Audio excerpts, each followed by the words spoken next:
Welcome to the Nerd Party. I'm Darren Moser.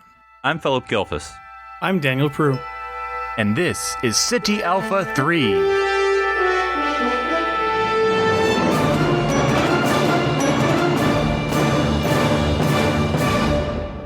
Welcome, everyone, to City Alpha 3, a Star Trek podcast here on the Nerd Party Network. I'm Philip Gilfus, joined as always by Daniel Prue and Darren Moser. Gentlemen, how is your new Star Trek week going? Bring Prodigy back. No, I mean, I do want to see more Prodigy, but more Picard. I'm still loving the show. And Daniel, how's Discovery going for you? That's a joke. I did see there was some controversy about it, but no, I'm still on episode 3, so it'll probably be a while before I get to it. I've successfully avoided the entire season, so I haven't watched a single episode of season 4. I'm currently 2 episodes behind, but I mean, I was actually a little late on Picard. I just watched that yesterday or last night, so sometimes you just have the ability to Star Trek it out, and sometimes you don't. So there you go. But yeah, so nothing new that I can think of as far as news that I can think of.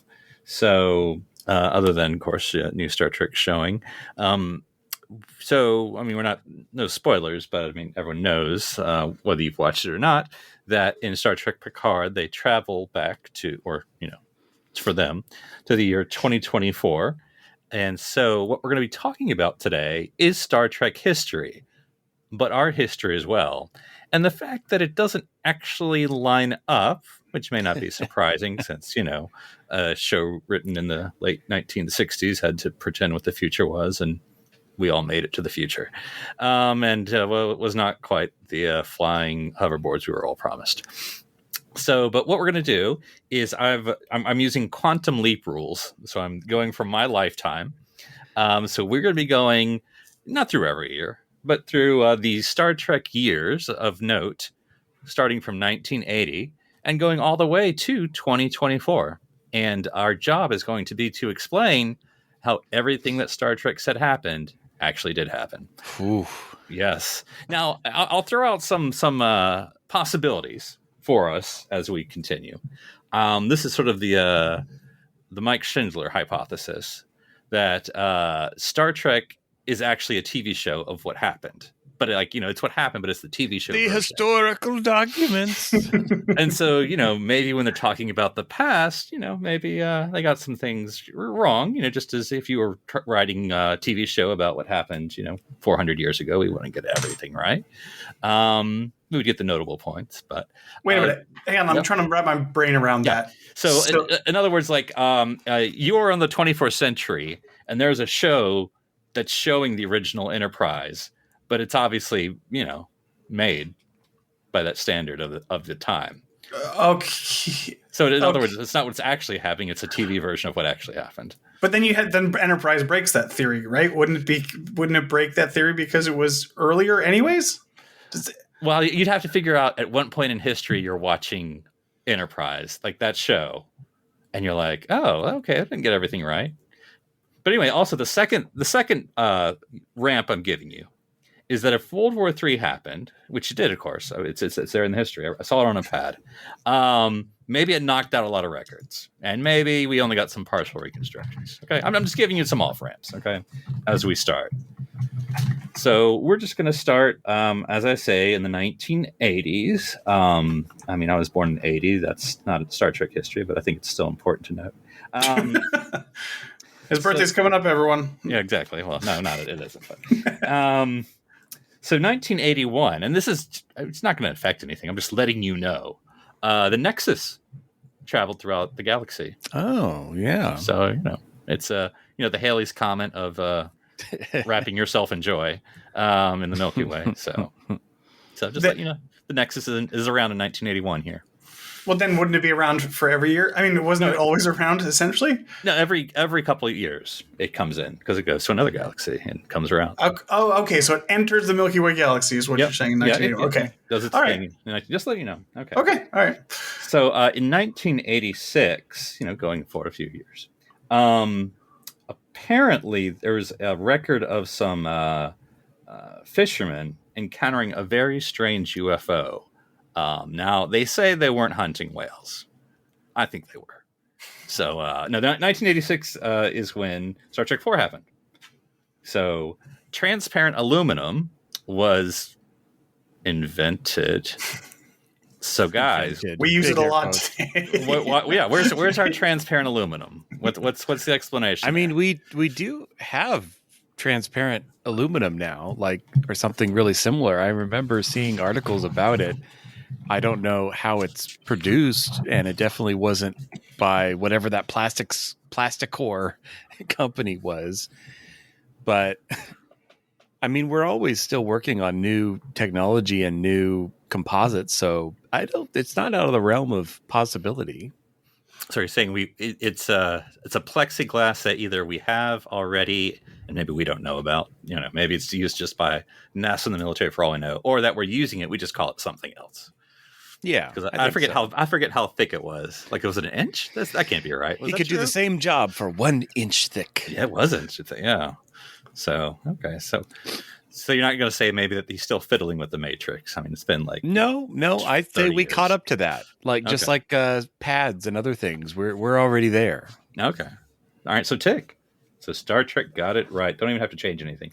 One thing. This is going to be a little thing, but I still feel like I have to explain it. So in 1992, the book Chicago Mobs of the 20s was published, which is fine, right? You can go to any bookstore. I'm sure you can find a book that covers that material. That cover that I saw in that episode was pretty old looking. That's not how we made books look in 1992. So I will assume there was some retro publishing of what would be fun? Let's make a book look like it was made in the 60s. So, Okay. Sort of ornate kind of, with the Roman print, you know what I'm talking about with this. We have no idea what the publishing capabilities of that planet were. Maybe that was Earth. That was Earth. That's an Earth book. Chicago. Well, right, but it had been a bunch of time, right? That was the original. Oh, no. Okay, so you're saying it's not the original. Well, I'm just trying to fit it in, right? Okay. We're trying to make it work. So I say it's a reprint. Okay, and they did it in their styling. They're just saying it's an original, but it's a reprint. Whatever. I like it. They're a bunch of liars. That's Daniel's thought. Okay, guys, we come to the big one. This is the one we're gonna have to play with. So, as we all know, along 1992 to 1993, there's a man by the name of Khan Noonien Sin. Oh gosh, who rose to power. I'm just going to read. All right, so this is from the Star Trek chronology, History of the Future. So Khan Noonien Sin rises to power, assuming dictatorial control over 1/4 of the planet Earth, from South Asia to the Middle East. Khan is the product of genetic engineering and eugenics experiments. So maybe we should back up. Genetic engineering and eugenics experiments. So that was going on, going on secretly or in certain places in the 80s and 90s. What do we think? Okay. I want to throw this out there. Even though it was a few years after, it was just a couple years after this that we learned about Dolly. That's right. So maybe it was some sort of military experimenting going on behind the scenes before it became public. Mm-hmm. So we're right around the same era that we started actually doing genetic engineering, but of course, as far as we know, not with people. Mm-hmm. But that's just my only thought. I'm going to go in a different direction. I'm going to say it's actually all in the computer. And this is one of those things where we got the essence of it right, but we got it so wrong. And Khan was a prominent scientist on the Human Genome Project to map the human genome, and at some point became a tech giant and owned, quote unquote, a quarter? Yeah. Of the internet. Okay. Of the world. Okay. All right. I can go from there. And you're people looking back on the past were like, oh, Khan, just like, that dictator of the Mongols, like it must have been the actual Earth and not. So his presence would be much less terrifying if he's not a military and physical specimen, and he comes out and he's like a Mark Zuckerberg type of person, and it's Captain Kirk. And it's definitely going to be Zuck. It's Khan. So how do we explain the con that He was a pirate of Silicon Valley, so he must have had a ship and a crew. Like, this is how history gets meddled, guys. how is he super strong and allegedly? Well, and I like this, Darren, because what you're saying is, we're taking it for granted when he says, "Oh, I'm a Superman." We're just, oh, sure, well, I guess you're Superman. We don't. Maybe that's his username. Yeah. So, like, how does he appear to be? But I mean, he is, because he does hold. Does he just bench a lot? I mean, I guess. You saw his chest when he was like 80. I mean, it was really impressive. He definitely was, impressive. He definitely to wasn't. be sure, Daniel, if we're going to be meta, and that that was Ricardo Montalban. I mean, he had that chest. He's a real person. He's not a superhuman. So therefore, ergo, proving that you don't need to be superhuman to have that chest. No, he grabbed, Pavel and lifted him up by that conveniently built handhold at the front of his spacesuit. I also like the fact that now you're messing with my head and just saying that now that I have to rewatch that movie and look at the camera angle, like, because it appears, for those listening, I'm doing the rectangle with my fingers showing a movie that looks like he's pulling him up, but for all I know, there's like a wall next to him that he's just leaning Chekhov against and. It's a tight shot. I don't think you ever see his feet at the same time. So he's probably on a board or something that's being lifted. Like it's obviously a effect. He's not with one hand lifting a man. So I'm saying maybe Khan isn't really that strong. It just looks like it. So you're saying the data tape focused in on his hand, like, oh, that's interesting, but he didn't actually do anything. There's like a ramp right there. He's just pushing Chekhov up and happens to pull him up. So, he's still kind of scary if someone pushed against the wall. But okay. All right, that's true. I don't have a good explanation for the physical strength aspect of Khan, but I like my, social network Khan taking over the world. Well, let's stick with it because your story may have to get built. I'm not saying it's bad. I'm just going to have to build a little bit here. So 1994, moving in another direction for a second. Cryonics becomes popular. Freeze you now, heal you later is their slogan from this company. So the SS Birdseye is launched into Earth orbit, freezing fatally ill people. So I'm not familiar with cryogenic science. So for all I know, maybe it was tried and failed, which is what I guess we say what happened. But what is that movie? That movie from the 90s where I think it was a Schwarzenegger movie where Demolition Man. Was Demolition Man? Yeah, with Steven Seagal. Or sorry, not Steven Seagal. Yeah, Sylvester Stallone. Sylvester Stallone. Double S. That's what I got. Sylvester Stallone, where he gets frozen in a cryo prison to the future.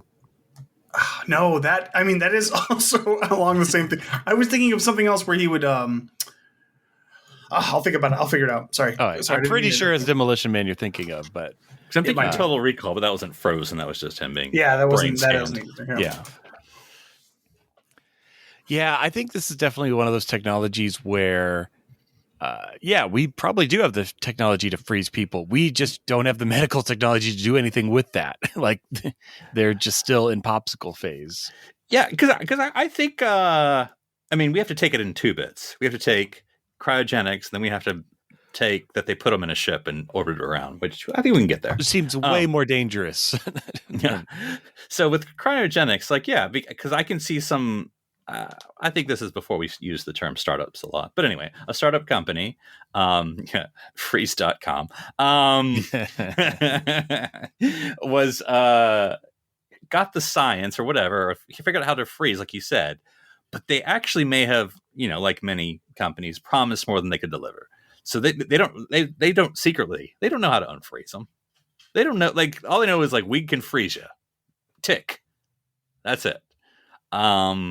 Now, I don't know how the power stays on for 400 years. But if it's solar or solar would have to be it, because anything else, even RTGs, radiothermic generators, wouldn't last that long.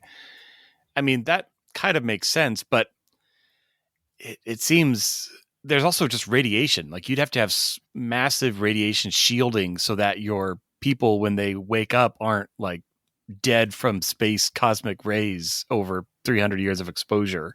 Like that's a lot. Okay. And then what are we thinking about this ship? I forget what it looks like, and this is obviously from the episode, the Neutral I think Zone. it's the standard. They use it a ton. I'm pretty sure doesn't it look like that one where it's got like a 47 on it, and it's got like a comm array out one way and a solar panel out the other way, and it's or maybe two solar panels. It almost looks like a satellite, honestly. What was the name of that episode again? It was the Neutral Zone. The Neutral Zone. Mm-hmm. Even though the part we're talking about has nothing to do with the Neutral Zone. Well, I mean, they showed the ship, I assume. Oh, you're saying it's the weird title for this part. Well, this is the yeah, B story. Basically it's the B story. Yep, that's the ship. They use that for, I think, or maybe they modify it a little bit, but we see that model used a lot. Well, and I forgot. Although looking at it now, what? Oh, okay. And so I'm looking at the title screen, the one that says the Neutral Zone on it, and looking at it, it's a mirrored image. Like the title is correct, but the printing on the model is backwards. Yeah, they flipped it over if you scroll down a little bit. I don't know if you're on Memory Alpha, but I'm on Memory Alpha, yeah. Oh, but I mean, they flip it for the title screen. Yeah. There was probably a production mistake or something, but they flip it on the. Now, was this in part of your name the title screen episode challenge? It might have been. It's a good one because you. Well, yeah, it's a probe that we sometimes see in other places, and a 3-word title. So it probably was. We went through most of them. Well, it's interesting too. Sorry, no, I was going to say just. I was going to say just because looking at the picture, and this isn't helpful, but it's clearly designed to be modular, so you can with all these numbered pods, and it's like, man, Okuda's do some good production work. Sorry, that's all I wanted to say. Oh no.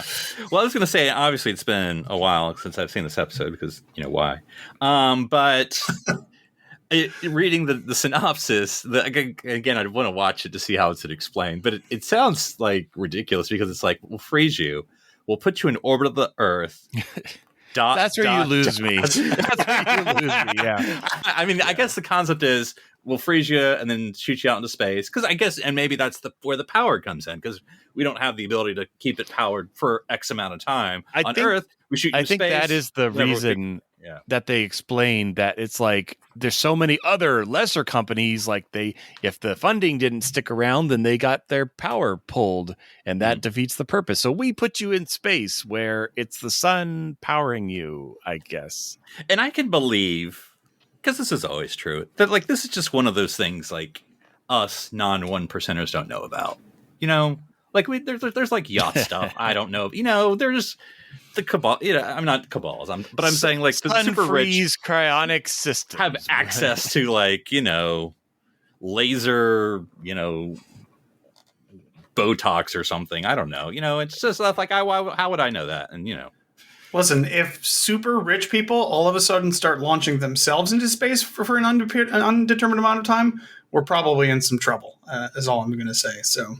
And I'm not saying this is a cheap solution because I'm sure it's very expensive, but it is. I mean, the freezing I'm sure is the expensive, but like then it's just shooting them into space, and it's like tick, because then I mean, obviously what happened later is it just floats away from Earth's orbit and floats away and drifts away for hundreds of years. So okay, I'll accept just super rich people, and the startups just didn't get their money and failed, and that's why we just never hear about it because we never had enough money and. It never proved profitable. I don't see how. Yeah, I don't know how the profit structure would work in this kind of a idea. Freeze ... money. Yeah. Future us will also figure out how to make it profitable. And also of note, in 1994, some classical music trivia. Sabotage was released. Oh gosh! So just for you classical music aficionados. So and it's still a banger. Yep, that's right. So I'm going to check in with you again, Darren. So this is what 19 also says happened here. A group of eugenically bred superior humans seize power simultaneously in some 40 of Earth's nations. Terrible wars ensue, in part because the genetic supermen take to fighting among themselves. Entire populations are bombed out of existence during these eugenic wars, and Earth is believed to be on the verge of a new dark age. Was this the stuff with Green? No, not yet. Not yet? Really. Oh, we haven't No, even reached Green yet? Oh, no. man. I mean, you should be glad, but yeah.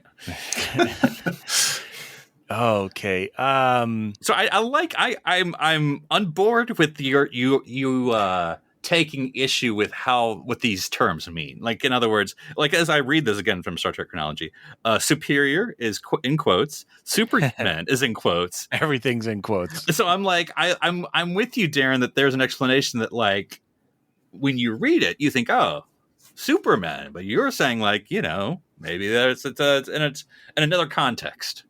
That's true. I mean, you could say, eugenics is still a thing. I mean, Yeah. You could have, I'm thinking more of like the technology that we're getting close to of not only right now we have screening for genetic anomalies, for infants before they're born, but now we're sliding towards things like Gattaca, where we can not only alter, like, if someone has a genetic trait that is undesirable, like how do we alter that before they're born? And now you're, starting to get into this gray area. So what if you could have, it's hard that the whole like bombing nations, like how to here's the thing. But let me throw this out, and this is going to kind of sound like I'm not being a good person here, but let me just throw this out here. We're Western oriented, as far as the world. When we see 40 nations, I think we automatically all think like, oh, the U.S., France, Germany. What if it's the smaller undeveloped nations? I mean, like, what if it's like the bombing in Syria and Somalia and parts of Africa and things that places we frankly don't pay attention to very often, for all we know. But I mean, yeah, this is where it starts to stretch believability at this point, because it says nations will have certain nations had their populations wiped out completely. Mm-hmm. That's not just like, oh, there's some bombing going on in this smaller nation halfway across the world. We definitely would have heard about like millions and millions and millions and millions of people dying in a bloody conflict, I would think. So, although with our news cycle, if something equally like American focus was happening at the same time, we would totally ignore that for, as far as like the records. Not trying to be funny. Is this like during the OJ trial? I'm trying to remember what was happening in 94 and, so. I mean, like, if that was, and I'm also like, what if the eugenics is just like a cult? Because again, it could be science. I mean, it could be, what am I trying to say? Genetic manipulation. Well, in other words, I'm also saying it could be selective breeding, which really is genetic manipulation, but it could be like this cult that's like been selectively breeding for generations. Well, you also have, there could be a war either way. There are wars happening right now, and all it is the reasoning behind it that gets lost in the muddle. It's like, oh yeah, we totally know why that war happened at that year, and when it really was something totally different. But that knowledge has been lost to history. Yeah. What if, and I'm just picking, again, I'm not trying to make light of real events, but like, what if like Slobodan Milosevic, when he was bombing and doing racial cleansing or ethnic cleansing, and I'm going to get the countries wrong, but in Bosnia and Yugoslavia, maybe for all we know, he was secretly part of this eugenics cult or something, goodness knows, unfortunately, ethnic cleansing has been going on for decades in all these places. But again, not trying to take this into a dark place, but I don't know. Because again, maybe there's some exaggeration in the records. I could see that. Okay. All right, well, let's going to keep on going for a second. We're going to go to 1996. A few things happen. So the eugenics war ends, and 80 to 90 of these so-called supermen, I'm hand quoting, remain unaccounted for, and then the SS Botany Bay escapes. So this is where. So I think we've tried an explanation for the whole Eugenics War, and they fight among themselves as people squabble do, especially these weirdos. How the SS Botany Bay? Can you explain how that ship works? Or no, you know what I'm trying to say. That's been developed enough. Like, who's developed it? I mean, I feel like countries could have developed it, and we don't know. I feel like Elon Musk was just like, I'm going to make this ship and send it out. Why not? Like, I could see that happening. How old was he? This is 1996. I was going to say he was probably never mind. We're in the past. In his teens or whatever. Bezos was just launching Amazon, so we're like, nothing. I mean, maybe it's like, it could be, again, I mean, for all Darren, you're smarter than me about who had space programs, but other than... not in the mid-90s. Well, other than the Soviets and U.S. Well, there was I'm trying to remember if the European China. Space Agency had been created yet. I don't think China was there yet. I know there was an ESA probably at that point, but... European Space Agency. They weren't doing as much... and again, I don't know how sophisticated, because again, as I understand it, it's a sleeper ship. So all they would have had to do was steal the technology from the failed startup, Cryonics. And I mean, again, I'm sure it's much harder science than I'm making it out to be, because it's not like they're living in it. They're just, I mean, it's basically like the same people got thrown up in orbit in Earth. It's just, we're going to freeze ourselves and it's pretty similar. Maybe it's their attempt to redo that plan. It's the same company. Just later, they're like, okay, let's try it again with the Supermen.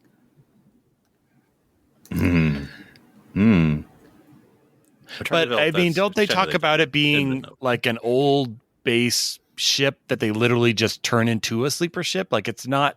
I don't think that was what it was meant to be originally.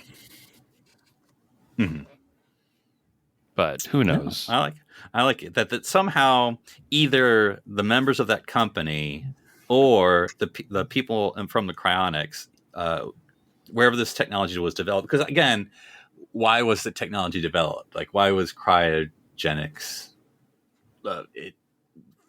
developed to this point? Like, what's the real purpose? Was it medical, or was it something maybe a little more? Maybe it was built to like freeze prisoners for all we know. Like, I don't. What was the real purpose? And maybe they somehow got their hands on the technology because it was, because this is 96. If I can allow some real world, this is going to be post. This is post USSR, but I mean, that's where stuff is still spilling. I mean, in other words, like all the secrets and all the nuclear materials and all the stuff. So maybe it's coming from the Soviets or something, and someone bought enough money to get the technology. So I think that is as plausible as anything else. All right. Also in 1996. Now, Daniel, this is where I'm going to be leaning on you. We find out, and again, I'm going to be interested. Maybe we got some names wrong, and you can figure out who his name is. But apparently, Henry Starling of ChronoWorks Industries has been doing some microchip revolutions for the past couple of decades and is visited by the USS Voyager. So, Daniel, the microchip revolution is never supposed to happen. It's all based on a time ship. So,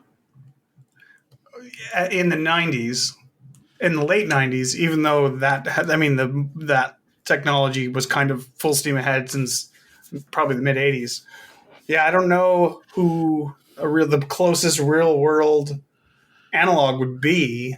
There's been no. I guess is that the closest? It's the closest thing. The thing is, the only difference, the biggest software, not chip. That's the thing. There's never been like a big hardware magnet like that. It's never been like, oh, this one guy, Mr. Intel, right? It's crazy. Yeah. Mrs. Pentium. I don't know. Yeah, who knows who those people are? Yeah. So, am I making it up that there was a chip war? Or am I making that up, like in real life? Like, I mean, there is. There's but Intel versus AMD, but it's like whatever. That's just normal competition. That's no big deal. They're generally comparable. So, I don't know. I guess you could say that. I don't know who you would stick in there, but that's kind of been like literally there's a law regarding the speed of processing in chips and how it's always doubling every 6 months or whatever. It's been pretty consistent for the past 30 or 40 years. So. I don't know. I'm not sure who'd plop in there. Yeah, because I think, I mean, nothing that you can say, nothing that is hard to reconcile. I mean, we're saying someone introduced technology that, I mean, we don't know. I mean, I'm sure someone does, but I don't know what happened for the story of microchips. I don't know who invented the first one and how it was really Starling, putting his fingers in all the pies. I think what I have to reconcile is who this guy is that I've never heard of before.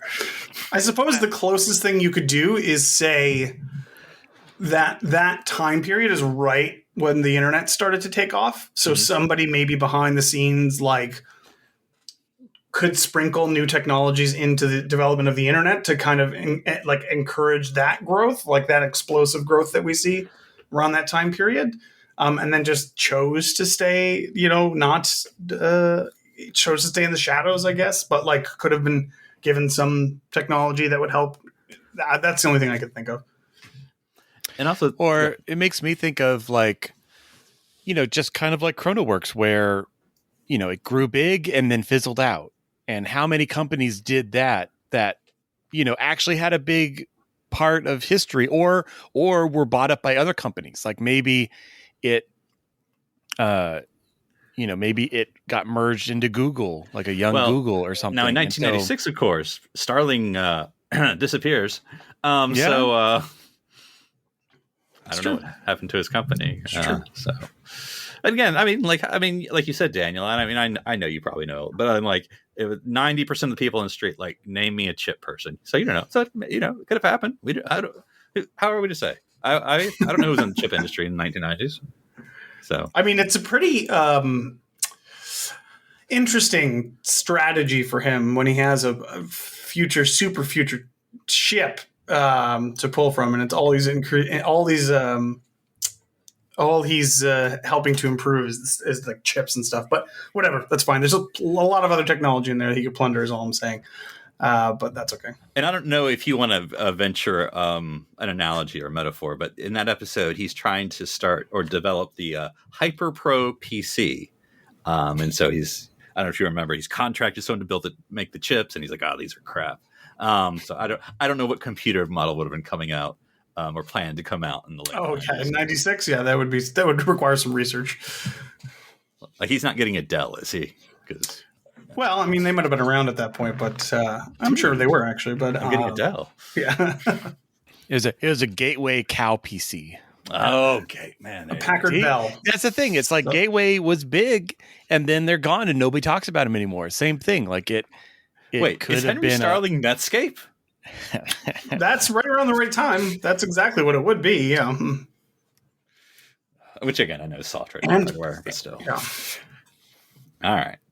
Darren, I don't think you were there in the time, but you know anyone in LA who remembers or they were at a barbecue or something and they saw this large starship at night? Did anyone around 90s? I'm sure there's a tabloid out there that covered it, but I would not know who.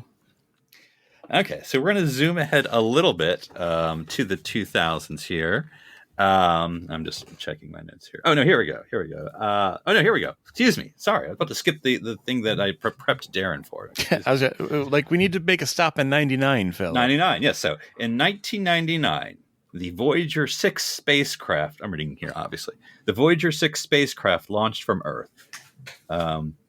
I can tell you about its fate, but let's just go with what happened in 1999. So now, Darren, I'm not an expert. You are. My knowledge, if I Wikipedia'd right now, how high do we go up in Voyagers? 2. Okay. So they were both, so Voyager 1 and 2 were both launched in late 77. Okay, I was going to ask. Okay. And the reason for that is because it allowed, with just 2 spacecraft, to visit all 4 of the gas giants. So because of where the planets were at that time, you could slingshot around Jupiter to propel you to Saturn, and then another one slingshotted around Jupiter and then went off and visited Uranus and Neptune. So that was the main reason, that was our launch window for where Earth was and all the other planets were. So that's why I was kind of trying to think, what would Voyager 6's plan have been? Because I don't know where the planets would have been in 99 to what was its mission. And did our, I mean, I don't expect you to know this. And then was the technology 99, how we sent probes different? Apparently, looking at the information I've read, they built all 6 Voyagers the same. So it's exactly the same probe. They just launched it out. And actually, it's funny. I was looking into, in researching this, I didn't realize this though, that the Voyager 6 that we see is a NASA mock-up that they lent the production to use for the movie. Because when they basically went to NASA and like, hey, we're making this movie and we're in, can we get like dimensions and stuff? And they're like, oh, hey, we got this mock-up. We'll just lend it to you. You're making a Star Trek movie? Yeah, during the productions. Yeah, so that's an actual NASA mock-up of that they obviously had to return after. Guys, we kind of fused one of the parts. I was going to say, I'm like, is there like a cosmetic panel they put on the outer side where it's all like busted up and old looking? Because, why does this one mock-up look so aged and old? But I thought that was really cool that worked together for that, especially being, if 77 and then, 79 being the motion picture. So you have a lot of, Voyager's a big thing right now. We just launched these and now it's in a movie and all sorts of cool stuff's going on. But yeah, it's funny. Go ahead. Oh, I was just going to say, this is my, because I got to do some conspiracies. We don't endorse conspiracies, but we're doing it for this episode. So what if, doesn't fully explain it, but we have to get to 6 from 2. What if they launched maybe 2? Because you said kind of, not that they did 2 publicly. Yeah. But, so what if they did 2 more? I'm trying to get to 6. Near Challenger. It's because I'm trying to think of a time when they kind of want to be not big about what they're doing. And obviously Challenger was, again, not making fun of anyone's death. 83. Was like, okay, we're, people are the public may have a perception that we shouldn't be in space or, whatever, because of the deaths. And so maybe they had something scheduled and they just, look, it's scheduled. We're going to do it. We're not going to make it, but we're not going to make a big deal out of it. So maybe they got 2. So maybe that gets you 2. They get you Voyager 3 and 4. Well, and it is one rocket per Voyager. It's not like they stack them both into the same, stack. But I was going to say they are really clear on the timeline because Voyager 2 was launched first. And people are like, why was Voyager 2 launched before Voyager 1? And it's because Voyager 1 was actually going to reach Jupiter first because of the dynamics of interstellar travel. But anyway, I could see that. Well, and they're launching stuff all the time. They were, putting satellites up in orbit. So there's no reason that they couldn't just launch Voyager and just not make a big fanfare of it. And then what if, and again, nothing against maybe we do everything in pairs, so it's like 3 and 4 launch and then 5 and 6 launch. And what if 5 again, you explained to me how it actually works, but what if 5 fire end pointed down, rocket go up in space? Well, is it manned or is it all unmanned? Is I guess my question. No, it is not manned at all. Okay, for Voyager. So what if like 5 exploded or something? Yeah, or it could run out. So what it's powered by, it's actually not solar powered because it's way too far from the sun to be solar powered. So it's powered by what's called an RTG, which is a radio thermo something generator. It's basically it's nuclear powered. It's basically an isotope is stuck in it's stuck in a little device that's on a little pole to keep it away from the spacecraft, and that is decaying and produces heat, and that heat goes through a thermocouple and just basically generates electricity from heat. So it's not even like it boils water or anything. They have the technology where they can turn heat into electricity directly, and that's what powers it. And I mean, Voyager 1 and 2 are still functioning. They're still sending back reports, sporadically, but even though they're really, really far away, they are literally out of our solar system at this point. But yes, no, not any sort of manned mission. But I could see, maybe we want to send one towards like Alpha Centauri, like we have this deep space probe, infrastructure. So why not just point it at the far reaches and see where it goes? Or maybe the Nexus cloud was flying through around that time and we got curious. Can you Google James Roy Kirk? Was he a real guy? Okay. But yeah, no, I mean, it's not. And again, I mean, we all know, I don't even know if 6 were planned. It's nothing that I could tell. If anything, it was back in 79. We think we're going to launch more. Like that was obviously in the thought process because that's why they called it Voyager 6. But yeah, it would also have been weird for us to launch Voyager 6 in 99. Like technology would have changed between 77 and 99. So that'd be very odd to send the same old technology out. But of all the future things, this one's actually like the most plausible. It's just sending another Voyager probe. Well, I do like the idea. I mean, and I think that, you tell me if I'm right or wrong. I think NASA's pretty open about it, how it runs things, and it advertises its failures as well as its successes. They are, but they also launch... But secret NASA. I was going to say, they also launch military stuff. So there's definitely...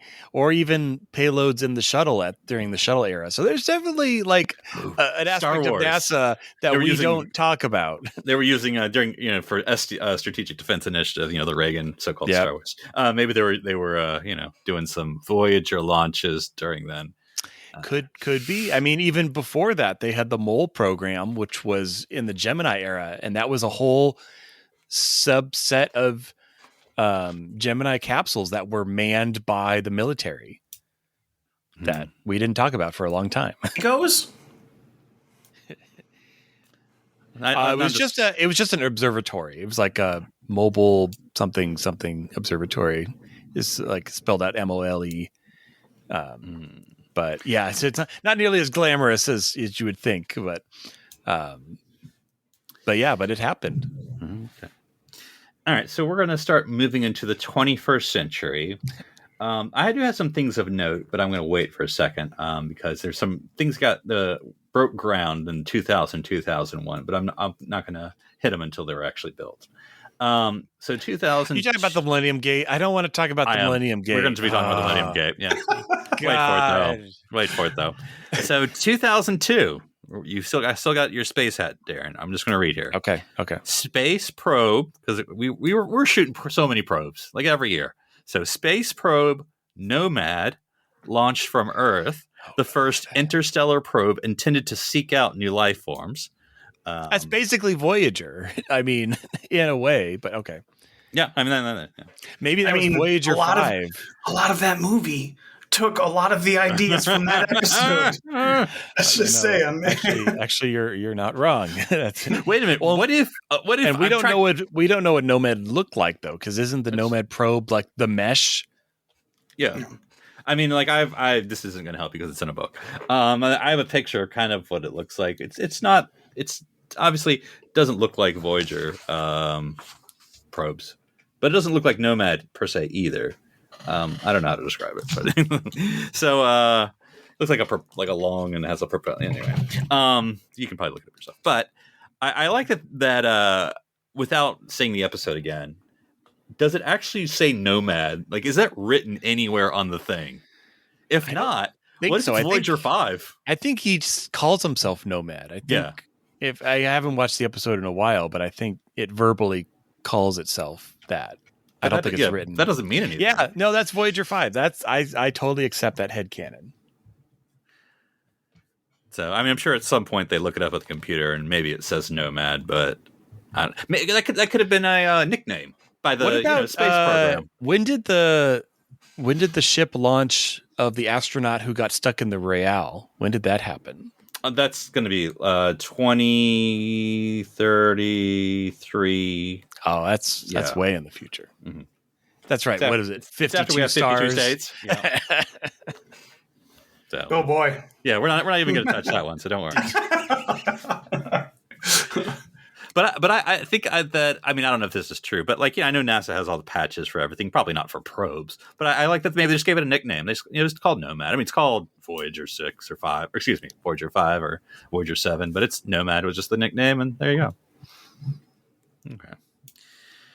Oh boy, this one, they just love probes here. Let's see what anything else besides the probe here. No, I'll say 2004 was when the episode Carpenter Street happened from Enterprise, but that's nothing. Some lizards on Earth. I don't know. Some guy eventually got caught from kidnapping people and said there were a bunch of lizards in time travel.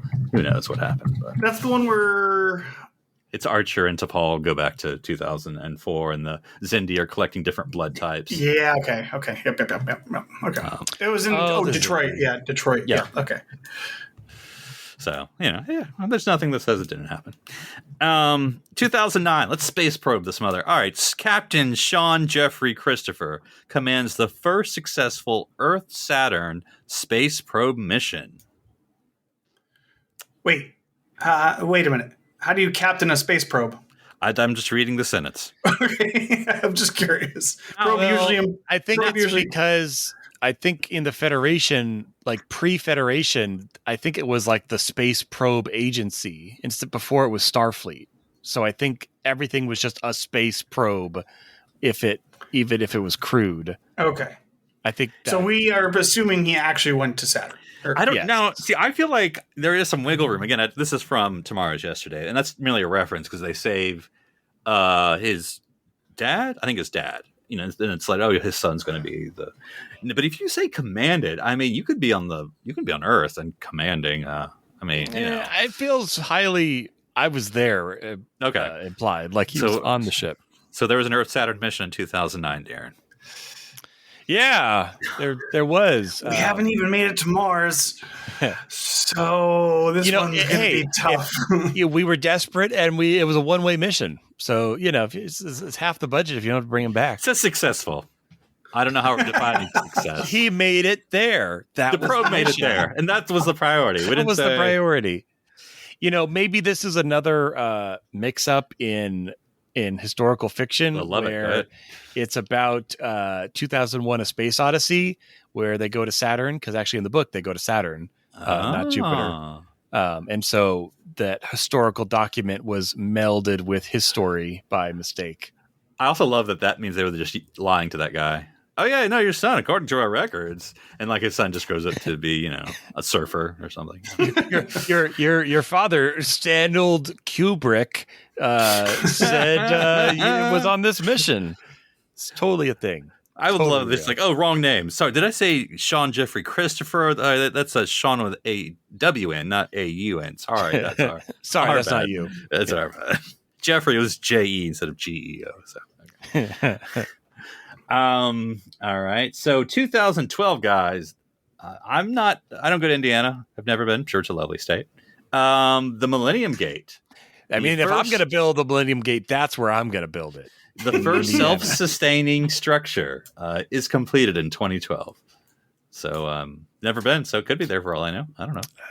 How tall was it supposed to be? It's seen from space. That doesn't help you, I'm sure.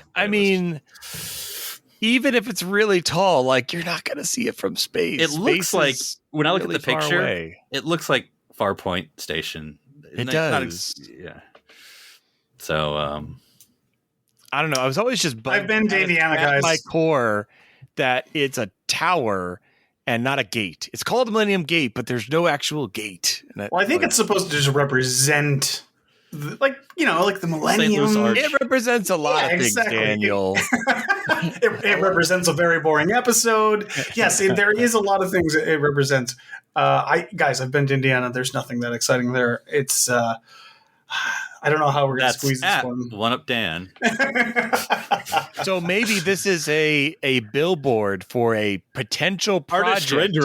Artist rendering coming soon, and then it just never happens. And then some archaeologist digs up this billboard and it's like, oh, I guess they built a thing here, not realizing it never happened. Because did it survive World War III? I don't, And no, guys, this is what it looked like according to this artist rendering we found. This mall. If we just build the tower sideways, think of how much we'll save on materials. Now we're just building, I'm not sure. We're just building a long city. I don't know if the logic follows there, but I'll go with it. We can't apply logic to this episode, okay? No, I'm trying because it's obviously been a while since I watched that episode. I mean, I think you could have built self-sustaining.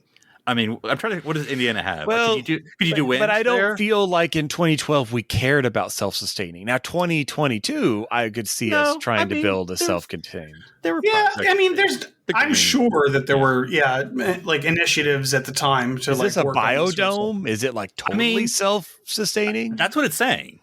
Yeah. Now I mean, now you can. I feel like you can define it however you want. So I'm like, again, I don't know what's in it. So like, I don't because I feel like wind. I don't forget how flat Indiana is. I mean, I think farms when I think Indiana, but I don't know. So I don't know if they could do wind, solar, mix, and again, you have to figure out whether you believe how big it was, or whether it was actually. I don't know because they could say a lot of things. You know, what was I'm forgetting it. I don't know if you know, Darren. There's a company that leads that does all the building certification for how green you are. But anyway, I can't remember. Oh, yeah. You I know. But anyway, I know what you're talking about, but I don't know the name. But anyway, okay. Yeah, I don't know. It could be. It's one of those. I don't know. I've never been to Indiana. It could be there. I told you I have. Did you see all of Indiana, Daniel? I did not. So, seen from space, like I don't see why you couldn't see it from anywhere in Indiana. Yeah. If you could see it from space, you could see it from anywhere. I like how, we for all of these other explanations, we posited secret space missions and interstellar travel possibilities. But for this, we're like, I don't know, Indiana. I don't know, man. I don't know what it is. You're absolutely right. I mean, you can't.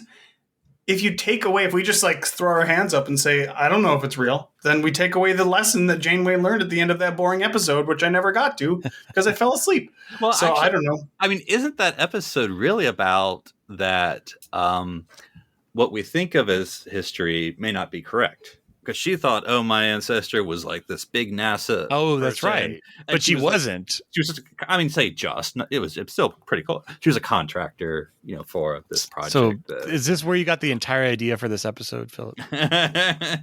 Well, yeah. Okay.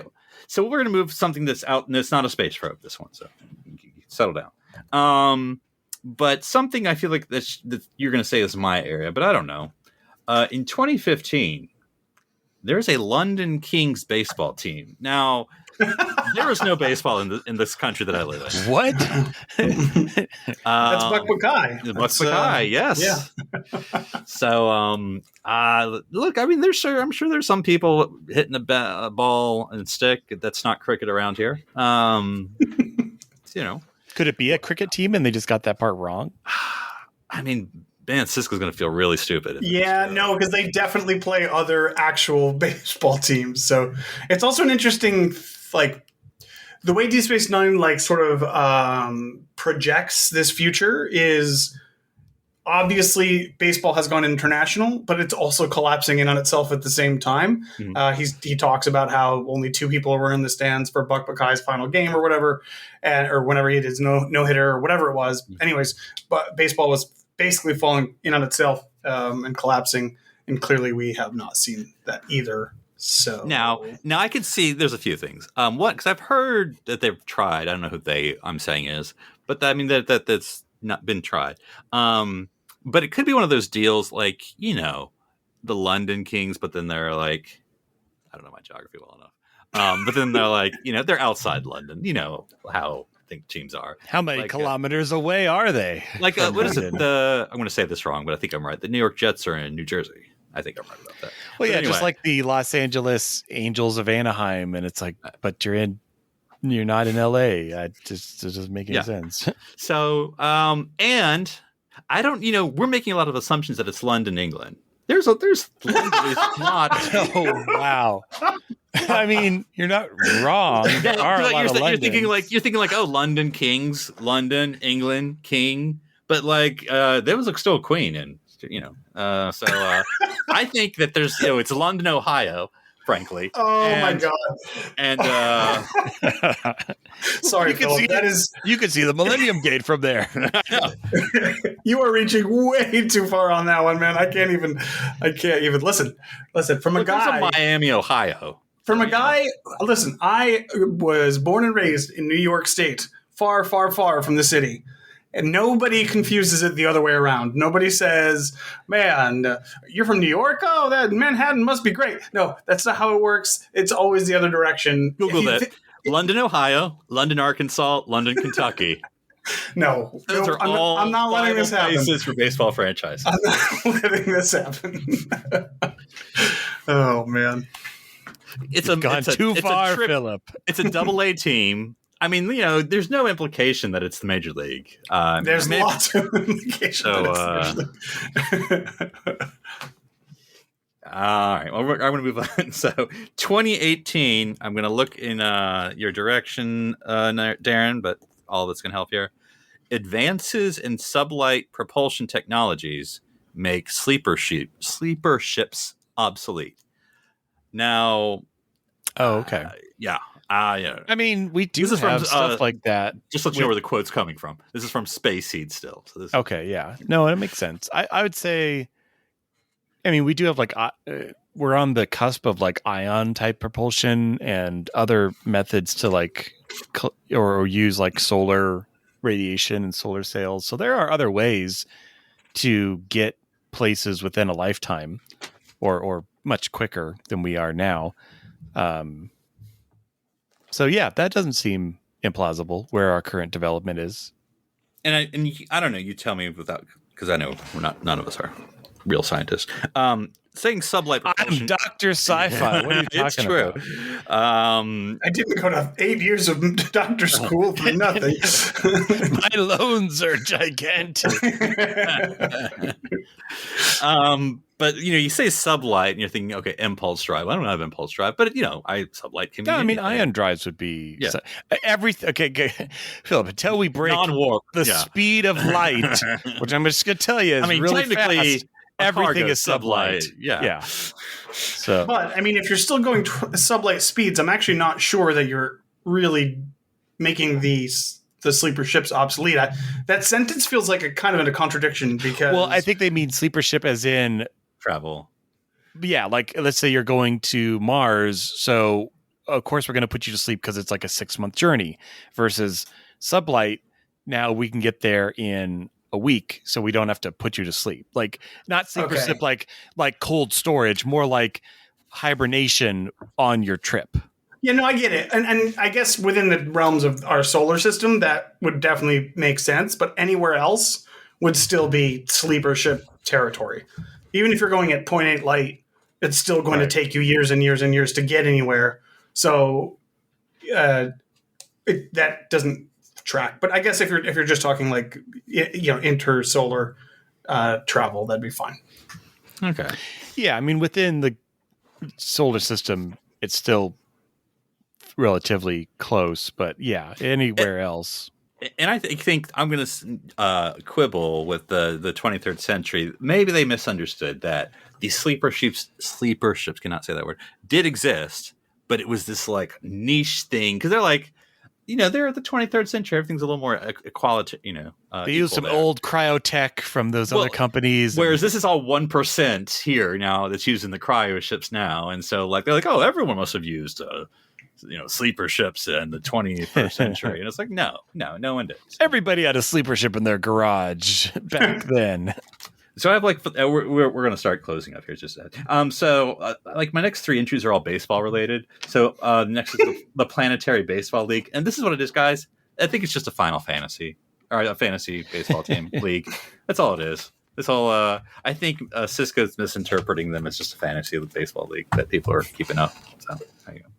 I mean, yeah, I could make a baseball card. Doesn't mean it really happened, I mean, my niece has a baseball card. Doesn't mean she, played for the MLB. So, all right. 2020. We're getting close to today. Next is Cross Galaxy. Take a drink. Okay. All right. So 2024. We are, this is 2022 for those paying attention. Ireland reunifies. Ooh, I'm not saying it couldn't happen. Are you talking about Brexit? Because mistake that. Did they get really confused? Well, I mean, instead of this country leaving this country, it's this country leaving this country. I mean, I will not get into the weeds, but I'll say this: because of Brexit, can you see Ireland from your house, Philip? It has made a thorny issue because, of course, Ireland is part of the EU. Its neighbor, Northern Ireland, which many people cross back and forth every day going to work, is not in the EU. Problematic, because you can't do a hard border unless you want to start a war. And so, and there's the Irish Protocol. If you live here in the UK, you know what that's all about. We had the Irish First Minister resign 2 months ago because of this. And so it's not, chaos, but it's a thing. So I mean, it's hard to see it happening because of a lot of the Unionists up north in Northern Ireland. But something could have pushed them in the next 2 years. Who knows? So who knows? I mean, it could happen. Is it 0%? Not at all. 100%? No. But they didn't think Brexit would pass, and it did. So who knows? 2024, which now brings us to Star Trek Picard. Look at that, full circle. And sanctuary districts from right. So 2024, I'm just going to go real quick. So there's a lot of unrest in Europe, a lot of student demonstrations, civil unrest. There's people in the United States who basically say Europe's falling. Actually, it's the 1%ers, but still, who say Europe's just going down in flames. We have sanctuary districts in all the major American cities. I don't know if I'm right or not, but it looked like we saw either the beginning of a sanctuary district or a sanctuary district in Picard. I don't know. You could say it was a homeless tent city, but yeah, I mean, it was heavily implied. It was like, look at this poor area. This doesn't give anything away. They do say the word sanctuary district in a future episode. They are implying that they are there. Not that they're in there, but that they exist. There was the commenting about, in front of the big giant tower in LA, there's all these homeless people living on the streets, essentially. So yeah, it's definitely right there. So we have the bell rights in September of 2024. So I don't know what month it is in Picard. I have to remember. They do mention a specific date, but I can't remember what it is. I think you can tell because of the weather in LA. Oh wait, no. Oh no. You can't. Oh, that's right. It's not July because everyone's outside still. 100 degrees. So guys, I guess inflation's not going to get any better. Just throwing it out there. Well, things. It's a weird world to live on right now. We'll see how things go. Yeah. So, I've taken your time here, but any final comments, guys, about the 1980 to 2024 history that Star Trek didn't really get right, or did it? I'm just waiting for 2063. Do you think we can make it that long? I hope so. Personally, or the world? Because either way, I'm just talking about. I'd like to be there. Yeah, what an interesting. I mean, I'll be 80, so and just to throw out, I could make it. 2026, to your earlier question, is when Colonel Philip Green arrives on the scene, and the seeds of World War III begin. Ugh. So we're right on time. There we go. Seems like everything's on track for that, boys. We can wrap it up. Colonel Green from Ukraine. Star Trek, right? All right. We're gonna feel so good after we're all atomized. But hey, Star Trek future. Darren, if folks want to talk to you about every space probe that ever existed, where can they find you? I'm wondering, is this why Discovery went into the 31st century? Because we can make predictions that far out and nobody's going to catch up to it and worry about it. Those people in the 60s, why did they only go 30 years in the future? That's crazy. They can find me at drsci-fi.com with links to all my socials. All right. Daniel, if folks want to talk to you about the great chip wars of the 1990s, where can they find you? They can find me on Twitter at OneUpDan. That's the number one. Not the word is, and ask me which favorite chips are mine. And they would be cheddar and sour cream. Ooh. And if folks want to talk to me about how the word Superman, hand quote, really, I mean, you don't believe everything that everyone tells you. Yeah, don't be gullible. Research more, not just the elementary history book. They can find me at NC Public Servant. Well, until then, from the future, I'm Philip Gilfus. I'm Daniel Prue. I'm Darren Moser. Stranded here in the future on City Alpha 3.